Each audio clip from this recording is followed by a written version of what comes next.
তোমরা তো আগের ধোসার ভিডিওটা দেখলেই, তো ওটা ছিল নর্মাল ধোসা, এটা হচ্ছে মশলা ধোসা। প্রসেস সব কিছুই সেম, খালি এটার মধ্যে একটু মশলা পড়বে, সেই জন্য এটার নাম মশলা ধোসা। তো আর একটা কথা আগের ভিডিওটা বললাম না, সেটা হচ্ছে ধোসার ব্যাটারটা যখন দিবে তখন একদম লো স্টিম রাখবে। আর যখন ধোসাটার মধ্যে সব কিছু দেওয়া যায়, বলো আলু কও বা বাটার অয়েল যেটাই দাও, এটা সব কিছু দেওয়া হয়ে গেলো, তো তখন স্টিমটা একটু বাড়িয়ে দেবে। যারা একটু কী বলে এটাকে ক্রিস্পি চাও তাদের জন্য বলছি।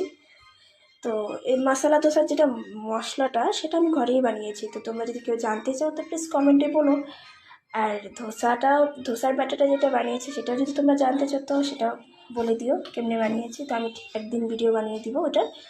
বাট আমি আগে ভাবতাম যে ধোসা বানানো মানে খুবই টাফ, বাট কোনো টাফ না, ধোসা খুবই ইজি বানানো। তো আমার কাছে তো তোমরা যদি বলো নর্মাল আর মশলা কোনটা বেশি ভালো লাগছে, তো আমি তো বলবো মশলাটা বেশি স্বাদ লাগছে।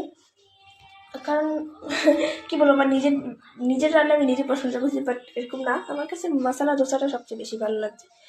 আর নর্মালটা তো জাস্ট নর্মাল একটু আলু টালু পড়েছে ঠিক, বাট মশলা ধোসা একটু কি খাট্টা মিঠা যাকে বলে সেটাই হয়েছে। তো তোমাদের কেমন লাগছে তোমরা প্লিজ বলো।